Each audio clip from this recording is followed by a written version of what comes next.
Hello, this is Matt Dean with A Plus College Ready, and today we're going to work the motion example problems. In this first problem, we have a velocity against time graph, and we're asked to rank the initial velocities for each object from highest to lowest. We have four objects, A in blue, D in red, B in green, and C in purple. If we want to look at the initial velocities, we're just going to read those values straight off of the y-axis. So for example, for object A in blue,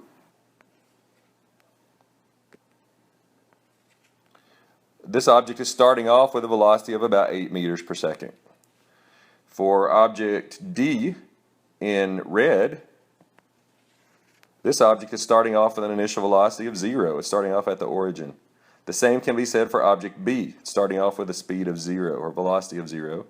Object C, on the other hand, is starting off with a velocity of about positive 4 meters per second.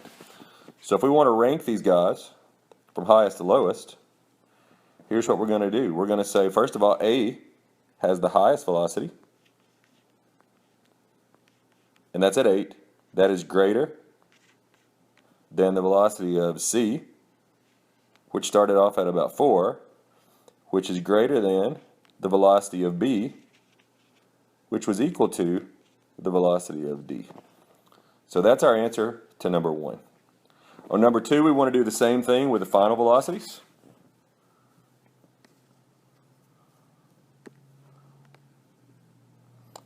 So again, we're just going to read these off the y-axis. Notice that object A, during the whole course of the problem, its velocity doesn't change. It ends with a velocity of 8. We might say that object A has a uniform velocity. Also notice that by the time this problem is over, object B has also reached 8 meters per second. Those are by far higher than the others. So we're going to say A is equal to B, which are both greater than.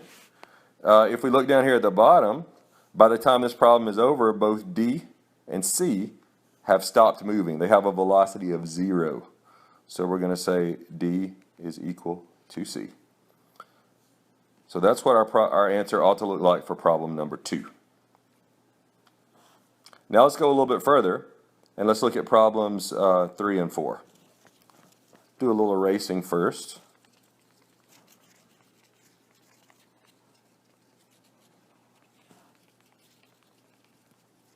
So for problem 3, which car ends up further from its starting point? Justify your answer. Here we're looking for displacement. Displacement is the change in an object's position. On a velocity time graph, to find that displacement, you have to calculate the area under the velocity time curve. So the easiest way to do that in an Algebra 1 based physics class is to take the area under the curve and break it into geometrical shapes and then calculate those areas. So for example, for line A, notice we can take line A and we can essentially make that area underneath it a rectangle. Like so. That rectangle is 20 long in terms of time, and it is 8 high. For a rectangle, area is equal to base times height. So we're going to take 20 times 8, and for A, we get an area of 160. And notice our units here. Our Y units are meters per second. Our X units are seconds. So meters per second times seconds gives us meters. So we can say that object A moves 160 meters during our 20-second time interval. All right, so next let's look at object B. Notice that object B, we can take that area. Remember, object B is the green line, and we can make that area into a triangle. Like so. The area of a triangle is equal to 1/2 base times height. So our triangle has a base length of 20 seconds. It has a height of 8. So 1/2, 8 times 20. So that is 160 times 1/2. So the displacement of object B during this 20-second time interval is equal to 80. And again, our units are meters. Now let's look at object C. Object C, the purple line. Again, we can make that into a triangle. This triangle again has a length of 20. In this case, it has a height of 4. So we're going to say 1/2 base of 20 times height of 4. So we end up with C with a displacement of about 40 meters. And then finally, let's look at object D.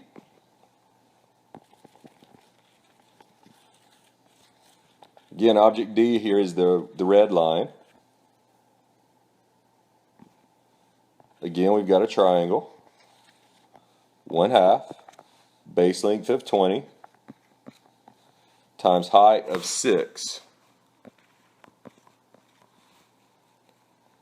So if we calculate that out, we end up with a D with a displacement of 60 meters. So we're supposed to rank them. So A is the greatest. A is greater than B, which was 80, which was greater than D, which was 60, which was greater than C, which was 40. So that's what we're looking at on problem number 3. Now, problem number 4 asks us about the accelerations. To find the acceleration from a velocity time graph, you need to find the slope of the line. So problem number 4 says, which car experiences the greatest acceleration in terms of magnitude? And that just means that the direction of the acceleration doesn't matter. We're only looking at the size. And we're looking between 0 and 10 seconds. So we're not looking for the entire 20-second time interval. Justify your answer. So again, to find acceleration, average acceleration from a velocity time graph, you want to find slope. So first of all, for line A, we've got just a straight horizontal line. And I'm hoping you guys know that the slope of a horizontal line is 0. So we're saying that object A is not accelerating. Now that doesn't mean it's not moving. It's moving for the entire time interval at 8 meters per second. It's just not changing how it is moving. Now let's look at object B. So there's line B. We want to find the slope between 0 and 10 seconds. Remember, first of all, we want to find the ordered pairs, the points. So at 0, our y-coordinate is 0. And at 10 seconds, our y-coordinate for line B is about 4. So to find slope, we have change in y. So we're going to subtract our y's. 4 minus 0 rather, over 10 minus 0. So that's change in y over change in x. Some people like to say rise over run. So we're 4 over 10, or 0.4.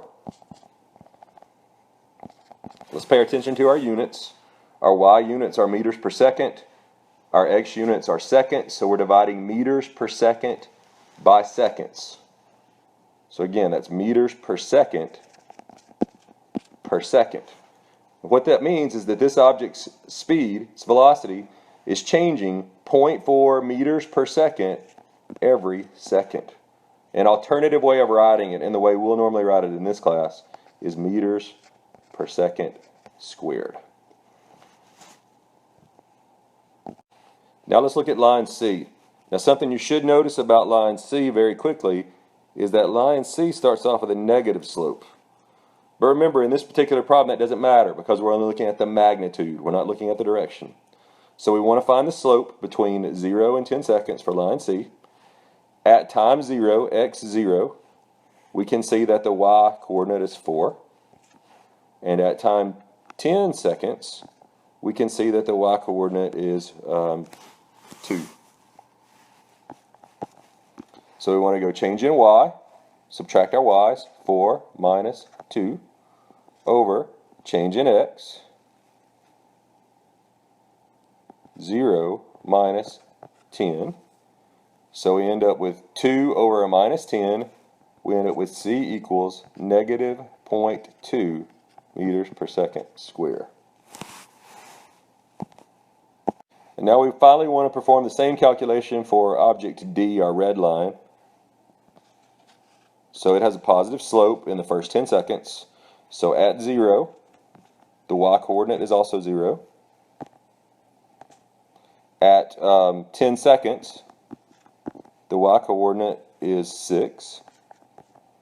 So we're going to go change in y, 6 minus 0, over change in x, 10 minus 0. So the acceleration, the average acceleration of object D is 0.6, and it's meters per second square. So the answer for our question, if we're wanting to just answer which one has the greatest acceleration in terms of magnitude, our answer to question number 4 is D. So while we're looking at accelerations, let's go ahead and answer questions 5 and 6. Question 5, what is the magnitude of object A's acceleration between t equals 0 and t equals 20? Well, we should notice again with line A, we have a horizontal line. The slope of that line is always 0. Average acceleration is equal to the slope of the velocity time curve. So the answer to question 5, 0. Object A has no acceleration between t equals 0 and t equals 20. 6. What's the magnitude of object C's acceleration from t equals 0, between t equals 0 and t equals 20? Well, again, object C is the purple line, this one. Notice the slope is constant. All right, we mentioned just earlier that the slope of line C is constant for the entire 20-second interval. That means the acceleration is uniform for that entire 20-second interval. We calculated for question 4 that the slope of line C is negative 0.2 meters per second square. Doesn't matter if it's for the first 10 seconds or for the whole 20-second time interval, that slope is negative 0.2. Now, teaching point here. Object C started off with a velocity of plus 4 meters per second. It has an acceleration of negative 0.2 meters per second square. Remember that when the velocity and the acceleration have opposite signs, that means that the object is actually slowing down. So this object, you can see, started out at 4 meters per second, but by the time the problem is over, it's now stopped. And that's because its acceleration and velocity had opposite signs. The next question asks us which objects move backward during the time interval. And our answer here is that none of them move backward. They all have a positive velocity or 0 velocity for the entire time interval. Now, a couple of them, object C, for example, and also object D, at least during this section of the graph, have negative accelerations. But their velocities never go below 0. So they're always moving in the positive direction. So again, C, no objects move backward. 8. Describe the change in object D's velocity that occurred at 10 seconds. What you ought to see at 10 seconds, which is this point right here, that object went from having a positive slope, which means a positive acceleration, to having a negative acceleration. So during this first part of the graph, the object was accelerating. It was accelerating in a positive direction. Its velocity was positive, its acceleration was positive, which means in the first 10 seconds this object was speeding up. But from this point to this point, the velocity is still positive, but now the acceleration is negative. And that means in this section of the graph, the object is slowing down.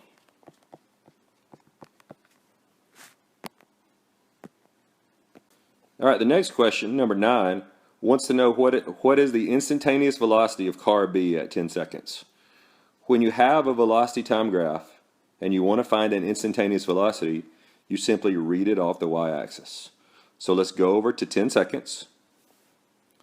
Let's go up to the point where that 10 seconds cuts line B, and then let's follow that over to the y-axis. So our answer is 4 meters per second. The exact speed at 10 seconds for object B is 4 meters per second. And then finally, number 10. 10 wants to know what is the total displacement of object D during the entire 20-second time interval. We calculated this earlier. Let's go ahead and do it one more time. Remember, when you want to find displacement from a velocity time graph, you want to find the area under the curve. So object D is our red line. And again, we can take that area and make it into a triangle. We need to find the area of this triangle. Remember that the area of a triangle is 1/2 base times height. So we have a base length of 20. We have a height of 6. We want to go 1/2, 20 times 6, and that gives us 60. Again, our units on the y-axis are meters per second. Our units on the x-axis are seconds. Meters per second times seconds. That gives us a displacement of 60, and it's positive 60 meters.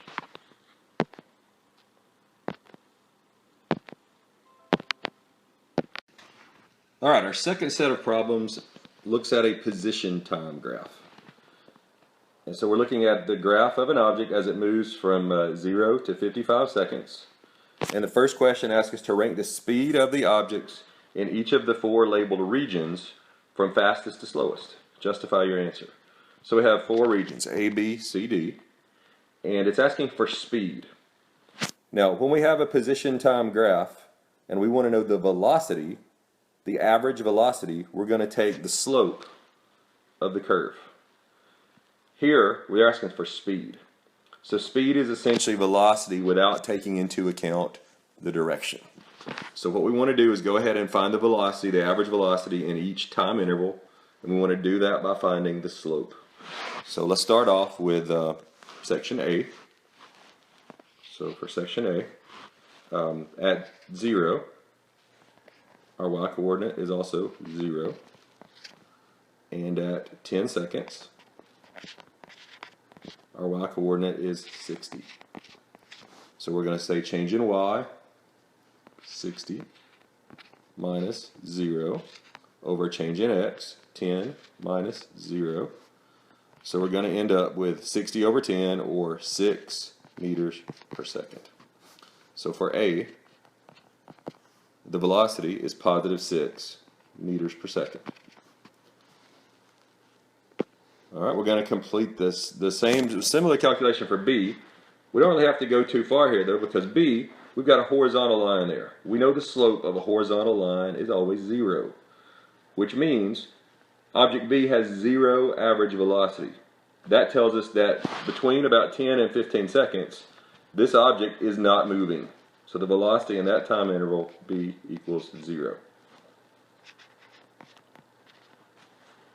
For C, now notice we've got a negative slope here. That means a negative velocity. That should tell us that this object is moving backward, or in this case to the left, or down in this problem. To calculate the slope at t equals 15, right in here, our y-coordinate is 60. And let's just use 30. We could use any 2 points on this line, but let's use 30 at x equals 30, y is 0. So let's go 60 minus 0, change in y, over 15 minus 30.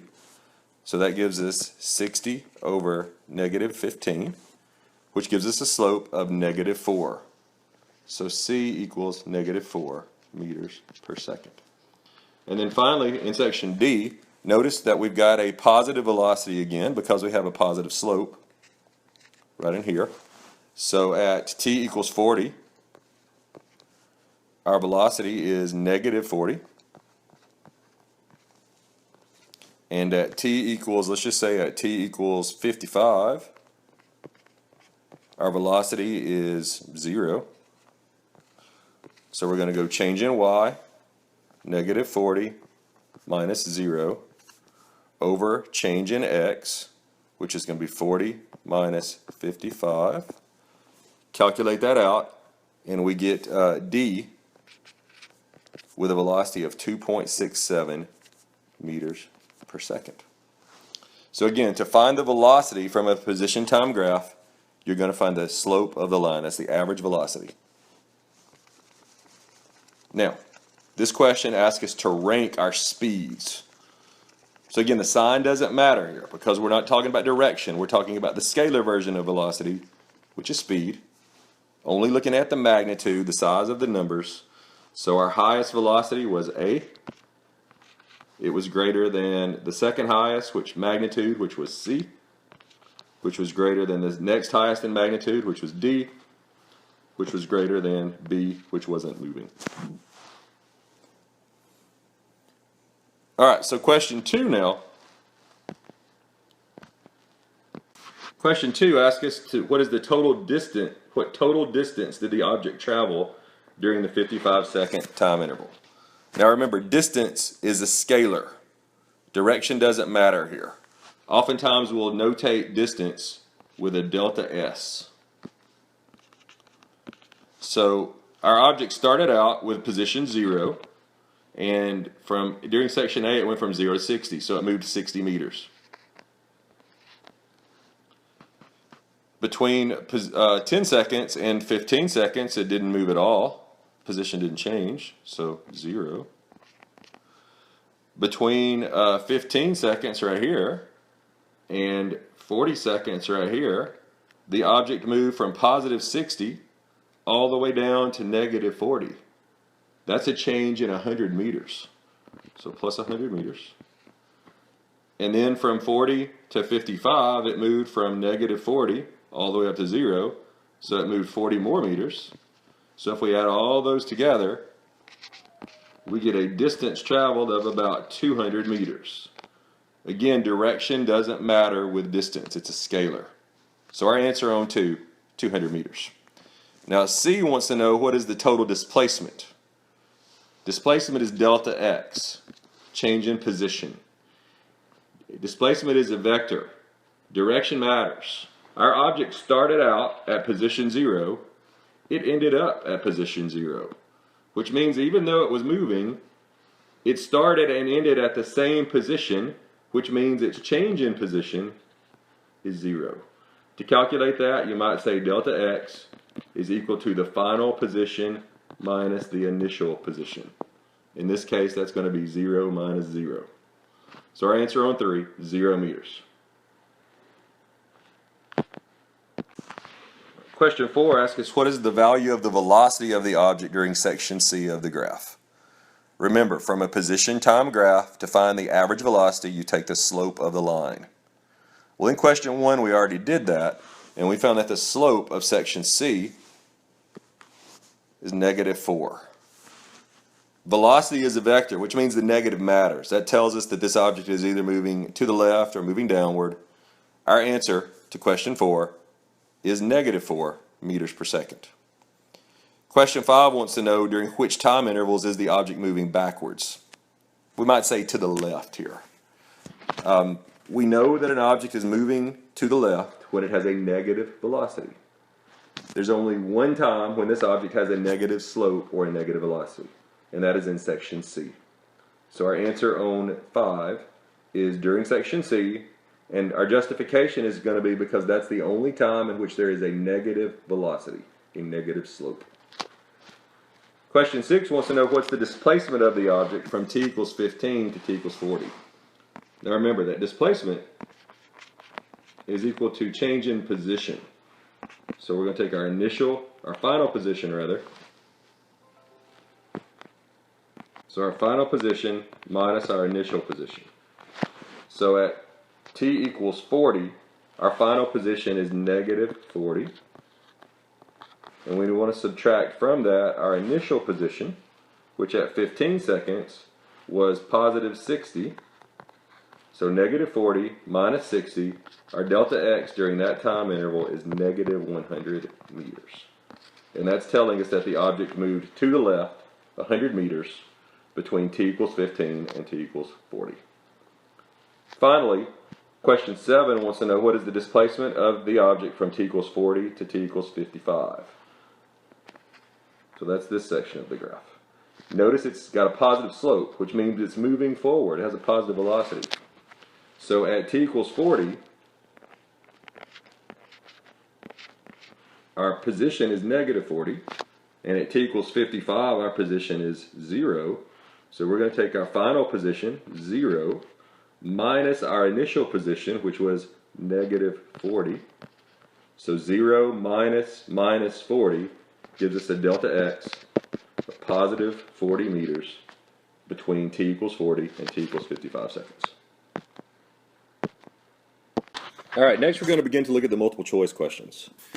And what we can see in this first multiple choice question is that we have a motion diagram. This motion diagram is showing us that we have an object that is moving to the left. That's what this blue arrow here is showing us. We know that when an object is moving to the left, that means that its velocity is negative. Now, remember that each one of these dots, the distance between them is showing us how far the object travels in 1 unit of time. Let's just say 1 second. So during the first second, the object moves from here to here. But in the second second, it moves from here to here. Not as far. And in the next second, it moves from here to here. Again, a less amount of distance. And then from here to here in the last second. So during each second, each successive second, it's traveling less distance, which means it's slowing down.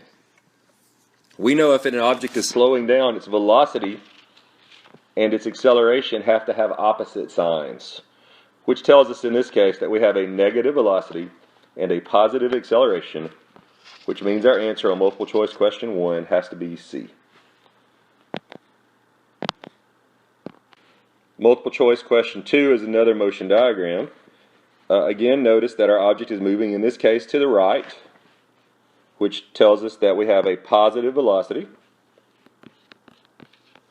Also notice that during the first second it travels from 0 to 2 meters, the second from 2 to 4, the third from 4 to 6, the fourth from 6 to 8. It's traveling 2 meters every second. That should tell you that it has a constant velocity. So we could say that the velocity is positive and the acceleration is 0. Now, so let's look at our choices. It looks like our choices here, our correct choice is going to be B. It has a constant or uniform velocity of 2 meters per second, and it has no acceleration. All right, this next question is a little tricky for some people. A boy throws a rock straight down from the edge of a vertical cliff. The rock leaves the boy's hand at t equals 0. If up is considered to be the positive direction, which of the graphs shown below best represents the acceleration of the stone as a function of time? So it looks like all these graphs are acceleration against time graphs. What you've got to realize in this case is that once the object leaves the boy's hand, the only acceleration is the acceleration due to gravity. All right, so since the only acceleration can be the acceleration due to gravity, we know that that value is always negative 9.81 meters per second square. It doesn't change, which means the slope of our acceleration time graph should be constant, which means it should be horizontal, and it should be a negative 9.81 value. And the only one of our graphs that shows that is B. Again, this value right here on the y-axis should be about 9.81, negative 9.81 meters per second square. All right, so question 4. Which of the following represents an object having 0 acceleration? Here we have different kinds of graphs. In A, we have a position time graph, and in the other 3, we have velocity time graphs. Well, we know in a velocity time graph that slope equals acceleration. We're looking for 0 acceleration. So in the velocity time graphs, we need a line that's horizontal, a line that has a 0 slope. And the only one of those that's true for is B. So that one has a constant velocity. It has no acceleration. This one has a slope. This one has a slope. Those are accelerating. Now let's look a little bit more closely at object A, or graph A. Graph A is a position time graph. Remember that on a position time graph, the average acceleration is equal to slope. And during this entire time interval, that slope is constant. If the slope is constant or uniform, that means it isn't accelerating. So both A and B are answers to this question. So the best choice here, answer C. Graphs A and B both represent zero acceleration. This question, question 5, is also tricky for a lot of people. It says the motions of a car and a truck along a straight road are represented by the velocity time graphs in the figure. The two vehicles are initially alongside each other at time t equals 0. At time big T, what is true of the distances traveled by the vehicle since time t equals 0? A lot of people see that at time big T, the two objects cross, and they have the same value. Well, what that means is that at this point, they have the same velocity. But all the way up until that point, the truck was moving much faster than the car, which means for the entire time interval from t equals 0 to big T, the truck went further. It traveled more distance. So the answer is the truck will have traveled further than the car, and that's D. Now if we wanted to verify that, and we had some numbers on our graph, remember from a velocity time graph we can find displacement, the vector version of distance, by finding the area under the curve. If you calculated the area of the rectangle of the truck, and you calculated the area of the triangle of the car, you can see that the area covered by the truck is much larger than the area covered by the car. Question 6 is also tricky for a lot of people. Here we have a velocity time graph, and it wants to know over the 90-second time interval, we can say that the speed of the particle does what? Now remember, speed is the scalar version of velocity. Direction here doesn't matter so much. But what we have to notice is at the beginning, at time t equals 0, all the way up until about time t equals 3 seconds, the object has a negative velocity. But notice the slope of the line is positive. And it's positive for the whole way, which means during this entire problem, the acceleration is positive. So during this time interval, we have a negative velocity and a positive acceleration. Whenever those two have opposite signs, we know that means slowing down.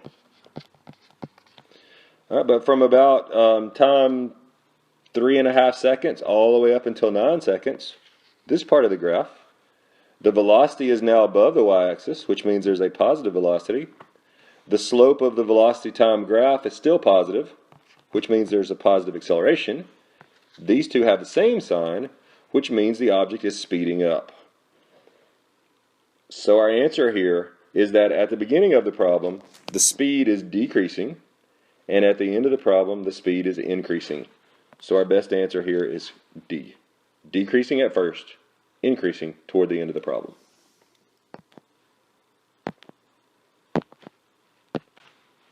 No calculations involved with this problem. A ball is thrown straight up with zero air resistance. The acceleration of the ball at its highest point is. Whenever you throw something straight up, the only net force acting on that object is gravity.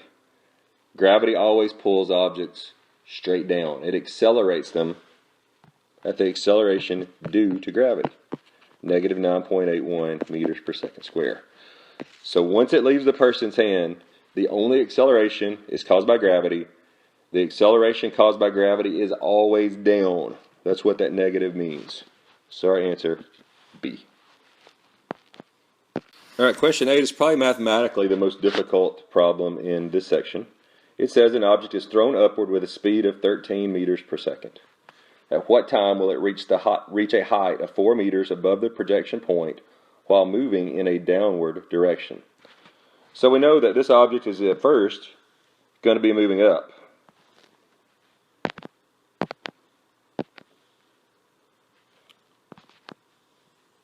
So at first it's going to have a positive velocity. It's going to get to some maximum height where instantaneously it'll have a velocity of 0, and then it's going to start to move back downward. So at this height of 4 meters, it's going to pass it somewhere on the way up, but then it's going to pass it again on the way down. We want to know at what time is it passing it on the way down. We're not concerned so much with the time that it took it to get there on the way up. We want to know the time that it took it to get there on the way down. And the easiest way to work that problem is to use one of our kinematic equations. We're going to use delta x is equal to VOT plus 1/2 AT squared. Where our delta x is going to be 4 meters. And I'm going to leave off the units just to make this show up a little bit more clearly here. You want to make sure you work with units. But I'm going to say 4 equals, the initial velocity is positive 13 times the time plus 1/2 times our acceleration. I'm going to use negative 9.8 here instead of negative 9.81 times t squared. All right, we're going to simplify this a little bit. So it's going to be 4 equals 13t. I'm going to go 1/2 times negative 9.8 and get negative 4.9. Now to work this problem out, I'm going to have to use the quadratic equation because I have a t squared and a t component. So I'm going to make this look like a quadratic. I'm going to subtract 4 from both sides and rearrange a little bit to put it in the form of a quadratic. So when I do that, that's going to give me negative 4.9 t squared plus 13t minus 4 equals 0. To solve the problem, I need to use the quadratic equation, which is negative b plus or minus the square root of b squared minus 4ac all over 2a. So if I set that up, b is whatever's in front of my t component here, which is 13. So I'm going to have negative 13 plus or minus the square root of 13 squared, b squared,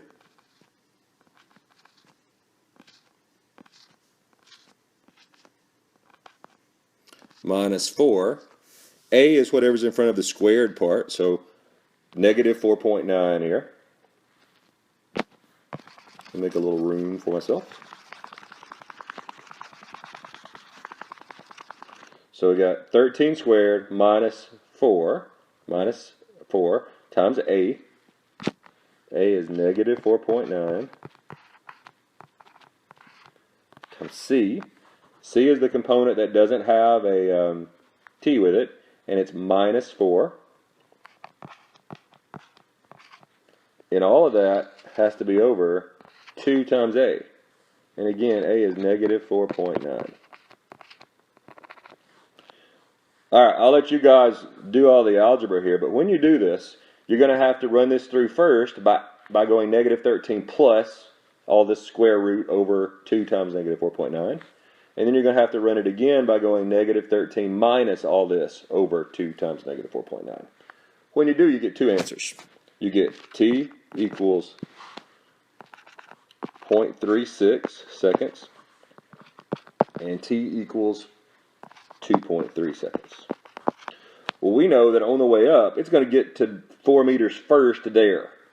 So that is how long it takes it to get to 4 meters on the way up. And then it's going to go up, get to some maximum height, and then come down. The second time is how long it takes it to get to the 4 meter point on the way down. So our answer on this one, 2.3 seconds.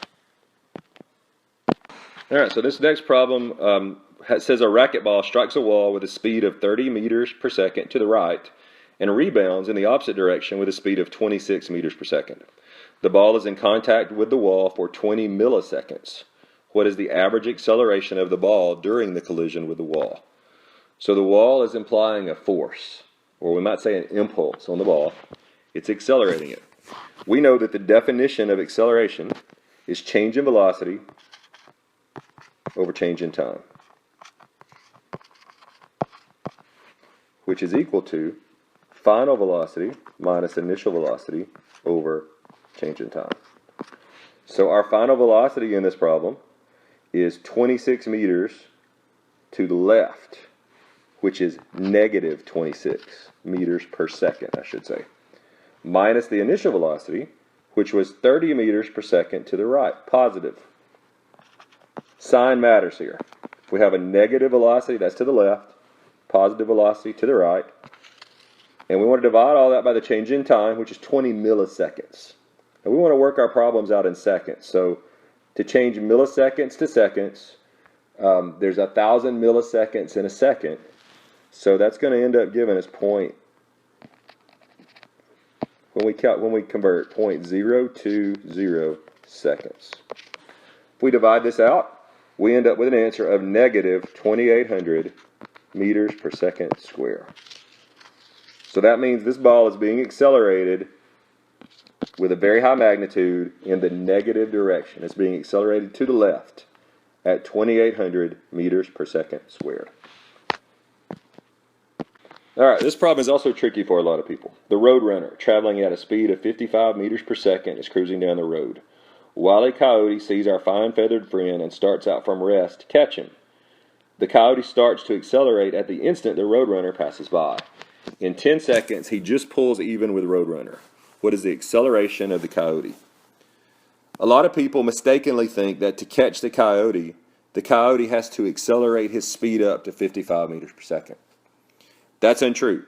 Since the roadrunner was initially going 55 and the coyote was initially going 0, the coyote would never catch the roadrunner if he only got up to a maximum velocity of 55 meters per second. What has to be the same for both the roadrunner and the coyote in this problem are the displacements. So we're going to set the displacement of the roadrunner. We'll just say delta x r. That's got to be equal to the displacement of the coyote. We'll call that delta xc. Well, the roadrunner is moving at a constant velocity. When we're dealing with constant velocity displacements, we know that displacement is equal to vt, velocity times time. So for the roadrunner, just vt, which in this case is going to be 55, the velocity of the roadrunner, times the time, which is 10 seconds. Which tells us that the roadrunner ends up going 550 meters during this time interval. That's got to be equal to the displacement of the coyote. Now for the coyote to catch him, he's got to accelerate. And the best way to calculate his acceleration in this case is using the kinematic equation delta x equals VOT plus 1/2 AT squared. Well, the coyote's starting out with an initial velocity of 0, which means that this VOT term doesn't matter because the VO is 0. Which means his displacement is equal to 1/2 times his acceleration, which is what we're trying to find, times the time squared. Well, the time is 10 seconds. So if we do a little math on here, that's 1/2 times A times 10 seconds squared. Well, 10 seconds squared is 100 times 1/2. So that's 50 seconds squared times A. So if we divide both sides by 50 seconds squared, we get A equals 11 meters per second squared. So to catch the roadrunner in 10 seconds, the coyote has to have a uniform acceleration of about 11 meters per second squared. This question is a little tricky for a lot of people too.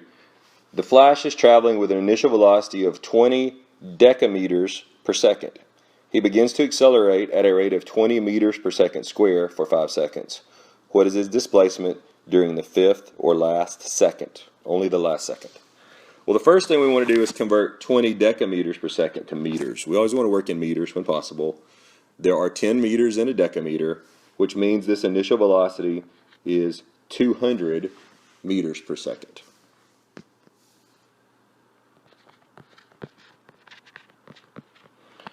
Alright, to calculate the displacement in the 5th second, the easiest way is to calculate the displacement for the whole 5 seconds to begin with. And to do that, we're going to use delta x equals VOT plus 1/2 AT squared. So delta x equals initial velocity. Flash is starting off at 200 meters per second times the time, 5 seconds, plus 1/2 times his acceleration, 20 times the time squared. If you multiply all that out, you end up with a delta x of about 1,250 meters. Now that's his displacement during the whole 5 seconds. Now what we want to do next is calculate the displacement during the first 4 seconds. So to do that, let's just replace 5 seconds here and 5 seconds here with 4. So now if we redo the calculation, we end up with a delta x for the first 4 seconds to be 960 meters. So if we want to know how far he went during the 5th and final second, let's take how far he went during all 5 seconds minus how far he went during the first 4 seconds, and that ends up giving us about 290 meters of displacement during the 5th and final second. So our answer here is A.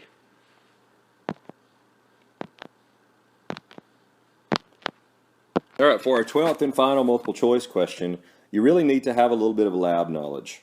This says a laboratory dynamics cart is rolled along a ramp. A student uses a motion detector to track the movement of their cart. At a certain instant in time, the motion detector indicates that the velocity is positive while the acceleration is negative. Which of the following best describes the situation? What you have to know when you're dealing with motion detectors, a positive velocity tells you that the object is moving away from the detector. And a negative velocity tells you that the object's moving towards the detector. So if we look at our choices, since we have a positive velocity, we know we're moving away from the detector, which tells us our answer has to be either A or D. It also here tells us that we have a negative acceleration. Remember that whenever you have a positive velocity but a negative acceleration, the signs are opposite. That tells you that the object is slowing down. So our cart is slowing down and moving away from the detector, which means our answer on our 12th and final multiple choice question is D.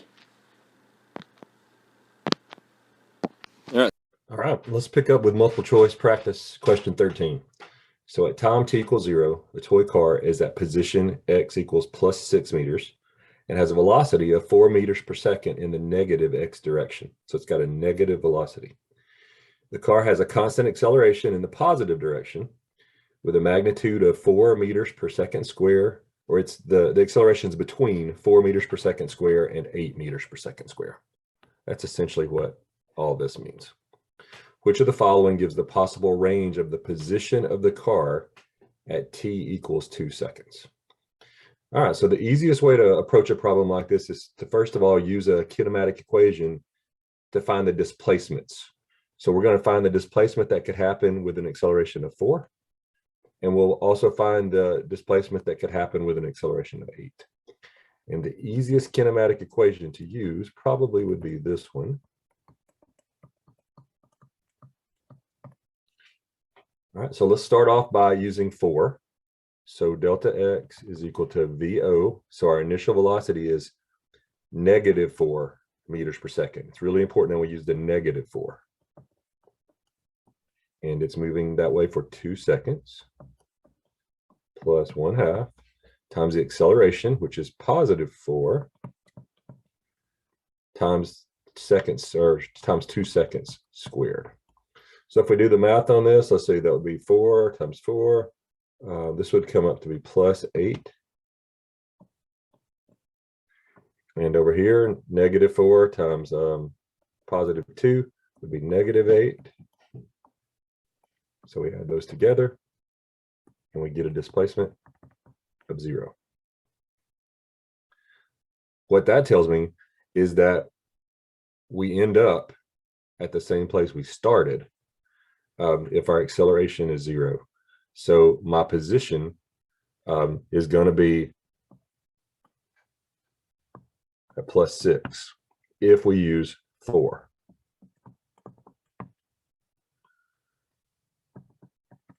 Because we move, but we come back to where we started. Now, on the other hand, let's go in and change this acceleration to 8. Well, if we change that to 8, then this calculation changes a bit. So we're going to end up with 2 squared, 4, times 8, 32, times a half, be plus 16.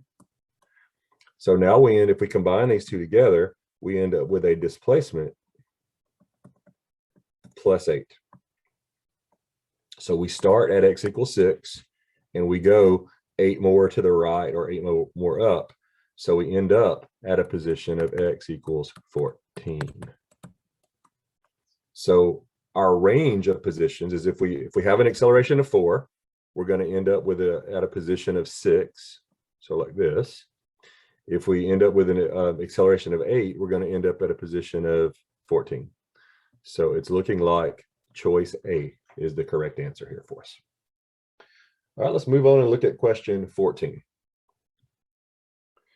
So at time t equals 0, a ball is moving to the right with a velocity v that can be modeled by the equation 6 meters per v equals 6 meters per second minus 3 meters per second squared times t. At what time, if any, does the velocity of the ball change directions? Well, we know this thing has a plus velocity and a negative acceleration. When those things are opposite, we know that it's going to be slowing down. So it's going to slow down. It's going to start off at 6, and it's going to get slower and slower and slower until it gets to 0. And then past 0, it's going to start to speed up because it's at that point, it will have a negative velocity and a negative acceleration. But just past 0 is where that change in direction is going to happen. So the easiest way to work this problem is to use our equation.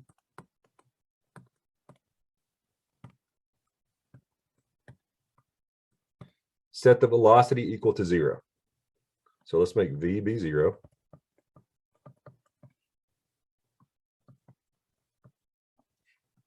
Let's solve this thing out for t. So let's subtract 6 from both sides.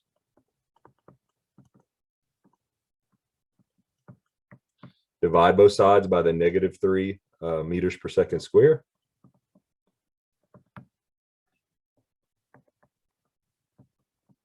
And we end up with t of 2 seconds. Okay. So at 2 seconds, the velocity is going to be 0, and anything past that, it's going to have a negative velocity instead of a positive velocity. All right, that's number 14. Let's move on to 15. So here's 15, based on a graph. On a moon of Jupiter, a ball is in free fall after being released from rest at t equals 0. A graph of the height of the ball above the moon's surface as a function of time t is shown in the graph. The acceleration due to gravity on the planet is most nearly, and this should say on the moon. So here's the deal. Back to another kinematic equation, or actually the same one we used a second ago. We're looking for an acceleration. We can find a displacement because we're starting at a height of 8. We end up at a height of 5.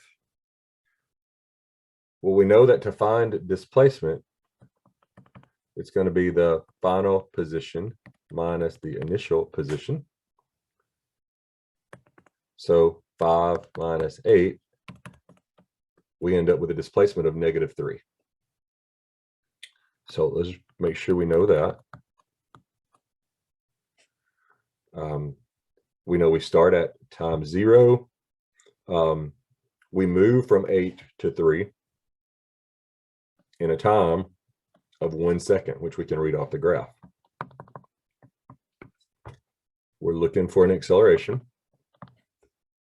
It also tells us that the ball is released from rest, which tells us that our initial velocity, 0. So once again, I think this kinematic equation is going to be the best one to use.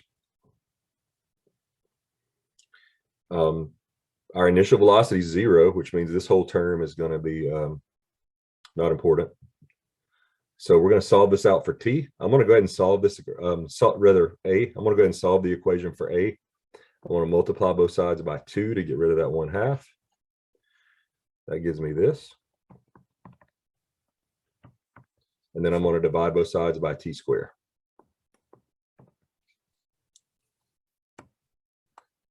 So now if I plug in what I know, I'll do that over here. 2 times my displacement of -3 over t squared. T is 1 second square. So I end up with an acceleration of -6 meters per second square.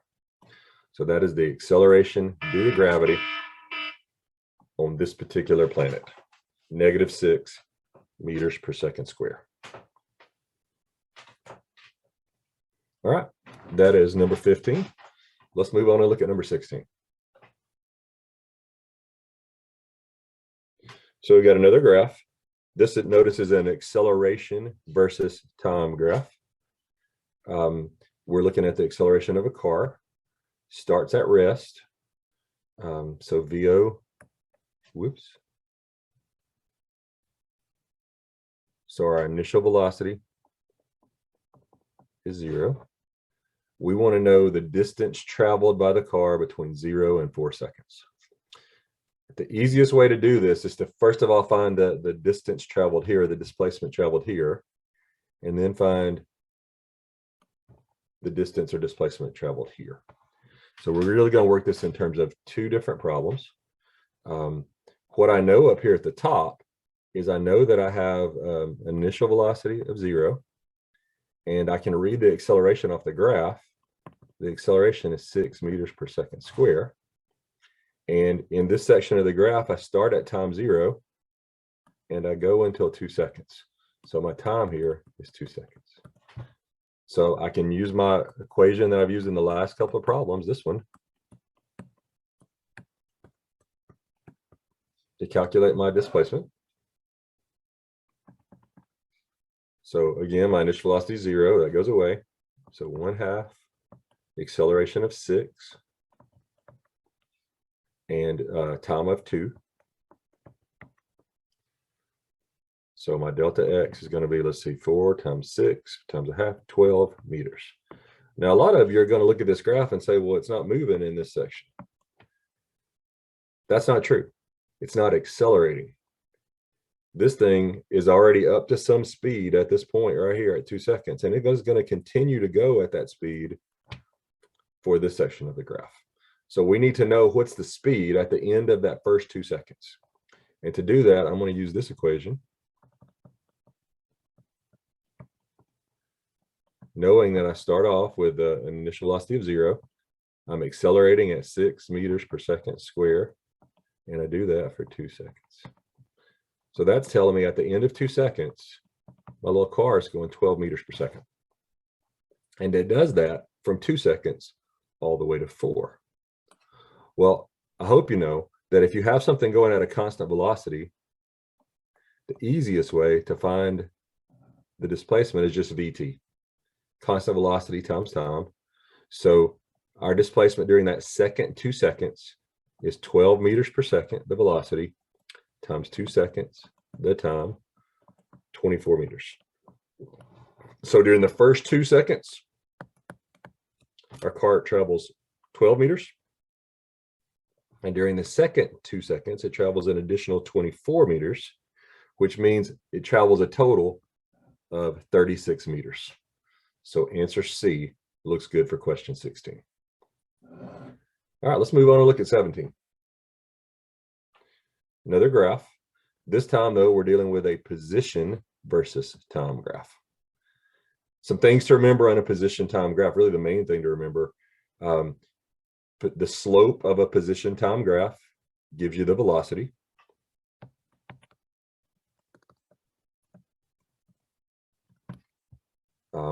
If you have a slope that's up and to the right like that, that's a positive slope or positive velocity.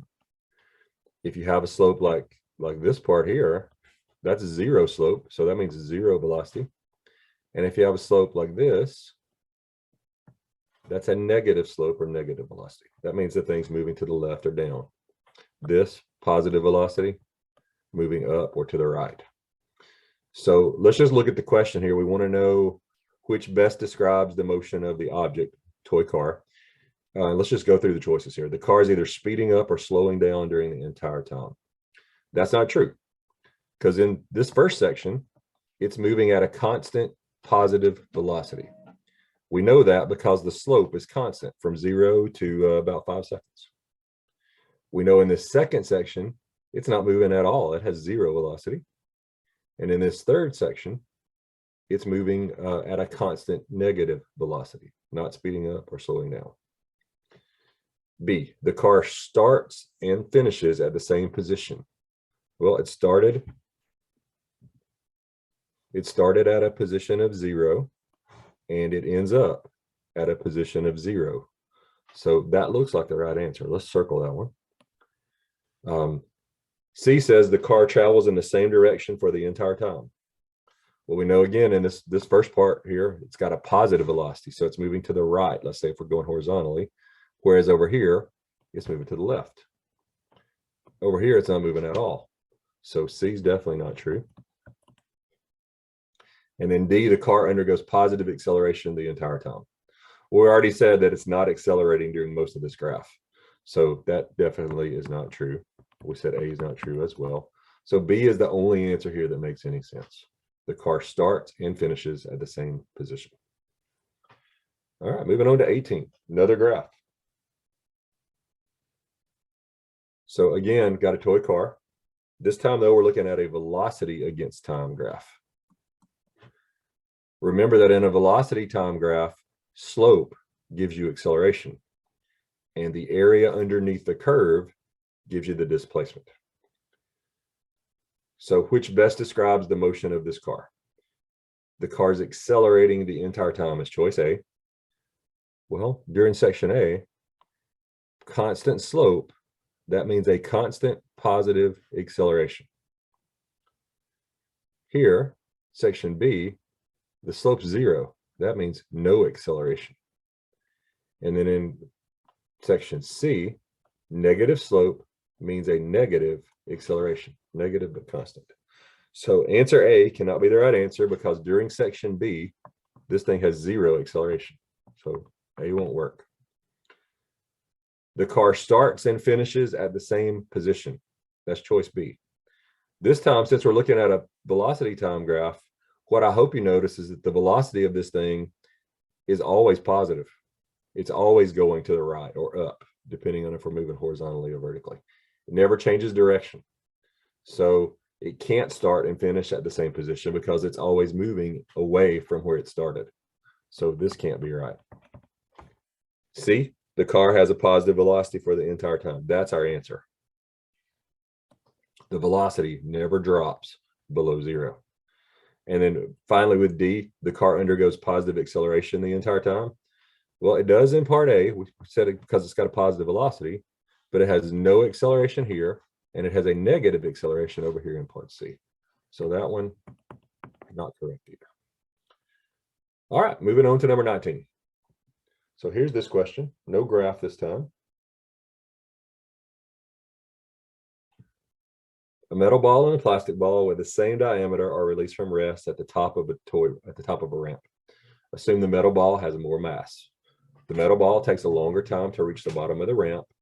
The balls are then rolled off a horizontal table. So, maybe something like this.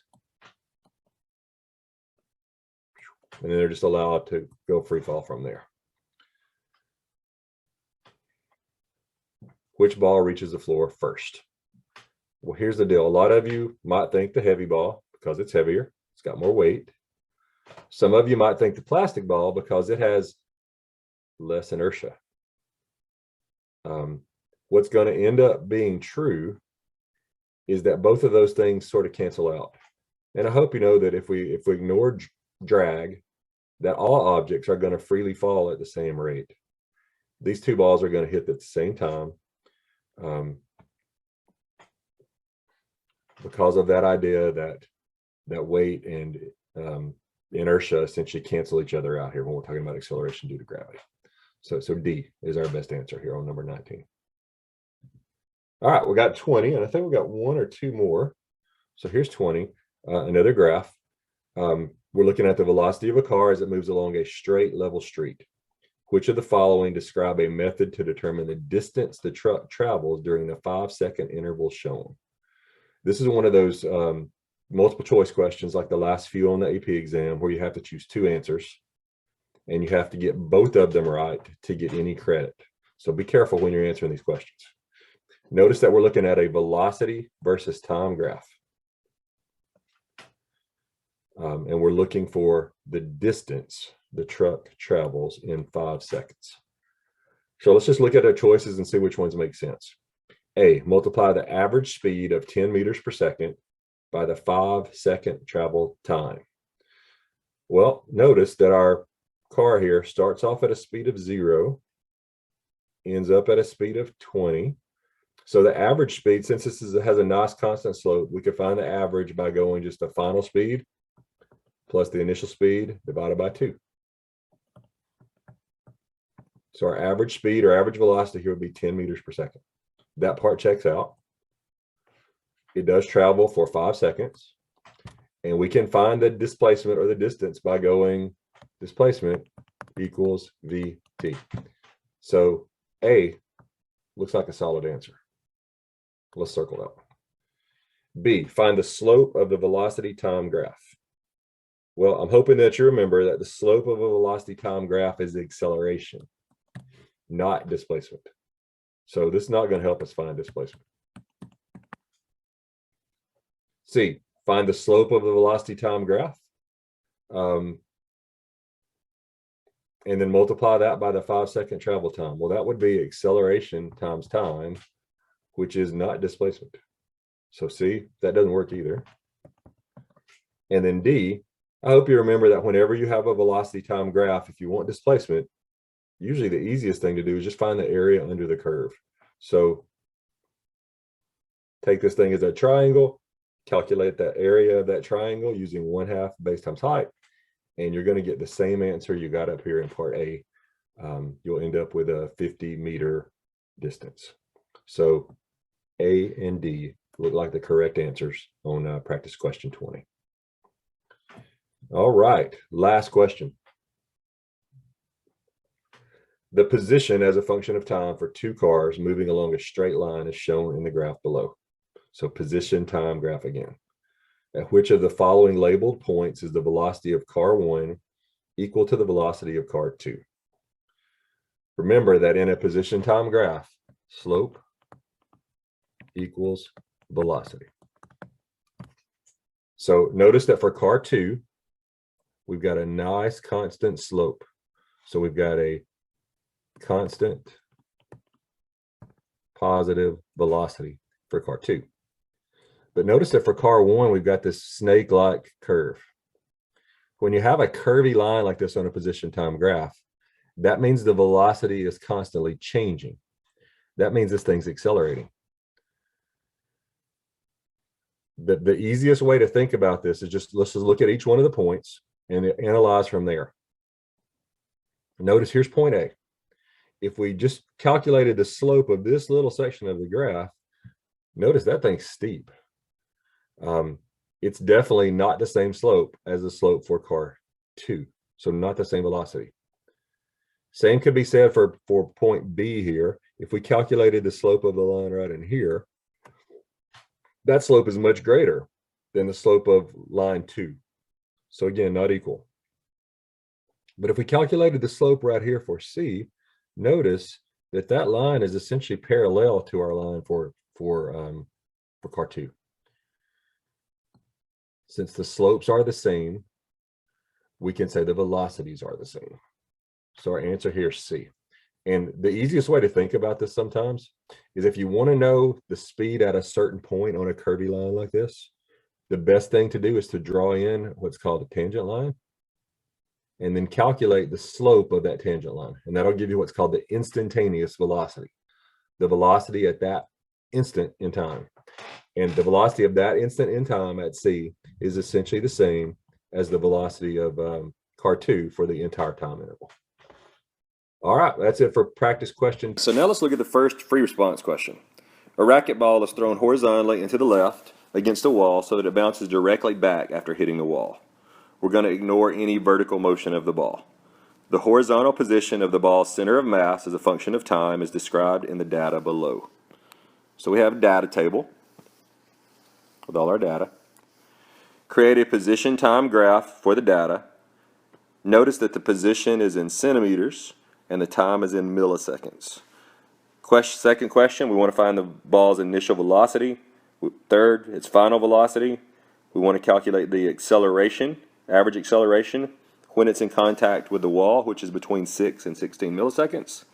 And we want to know the ball's instantaneous velocity at about 10 seconds. And we want to determine this from the graph. All right, so once you plot the points and draw your curve, this is the graph you should get. And we can see that to begin with, in the first section of the graph, since it's a position time graph, slope is equal to average velocity. We can see that we have a negative velocity, which means the object's moving to the left.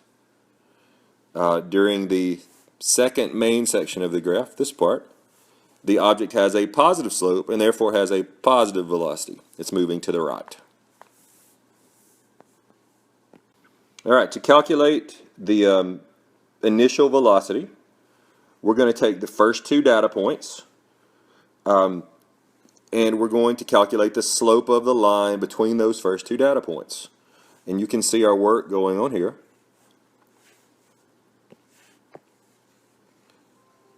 When you do the calculations, you end up with a velocity, once you convert from centimeters to meters and milliseconds to seconds, of about negative 25 meters per second. And again, that means 25 meters per second to the left. You're going to use the same approach for calculating the final velocities. You're going to calculate the slope of the segment between the final 2 points. You can see that work going on here.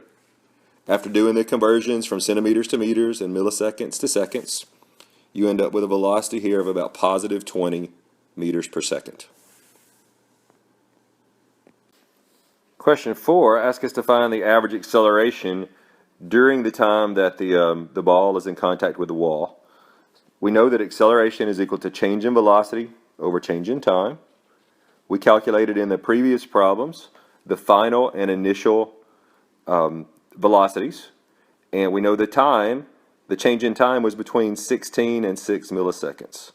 So if you see our work here, using A equals delta V over delta T, we end up with an acceleration of about 4.5. That E means times 10 to the third meters per second square. And it's a positive value, which means it's acting to the right.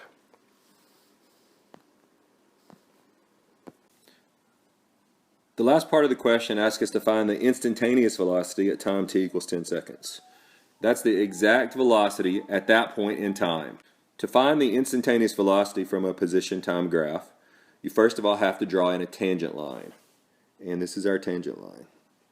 And that tangent line is going to touch that graph at only the point in question, at 10 milliseconds.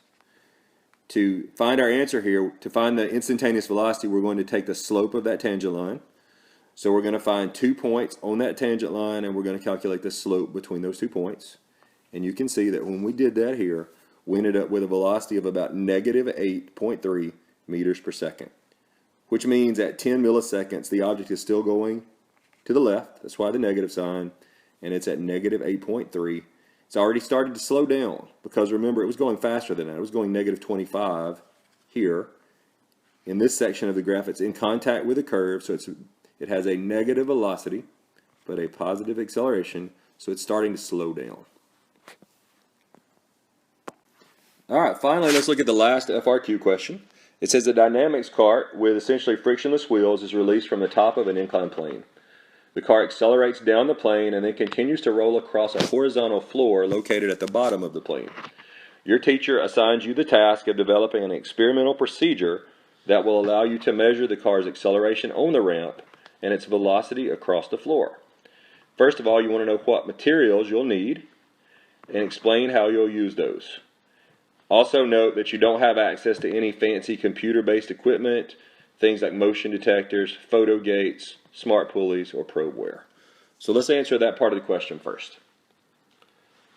You might be able to do this experiment if you had some things like a meter stick, some masking tape, a ramp, and a stopwatch.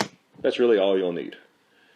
Second part of the question, ask us to describe the procedure in a step-by-step manner that we'll use to measure the acceleration and the velocity. So here's a procedure that you might actually use. So you could use the meter stick to measure 10 centimeter intervals down the ramp, or really any size intervals down the ramp and along the floor, and mark those with the tape. You're going to release the car from the top, and at the same time stop the stopwatch, and you're going to time how long it takes the car to get to each of those pieces of tape, each of those 10 centimeter increments. You're going to do that several times. You're going to repeat it for all the distances. You're going to get the time, and you're going to have already measured the distances. Well, if you have a displacement and a time, you can calculate velocity. If you have different velocities, you can calculate acceleration. All right, the third part of the question asks us to design a data table. So what we really need to know for our data table is we need a position and a time. We want to do several trials, average that out. The last question asks us how we're going to actually calculate the velocities and the accelerations. So if we graph the position, time data for the car, we can identify where its velocity is increasing and where it's decreasing. We can find the slope of a position time graph. We could get velocity if we have a constant slope. We also can use the final velocities and the initial velocities, subtract those, put them over the time to calculate the acceleration. So again, our data table is going to give us position time data. We can use the position time data to get velocities. We can use the velocities and the times to calculate accelerations. All right, hope that helps.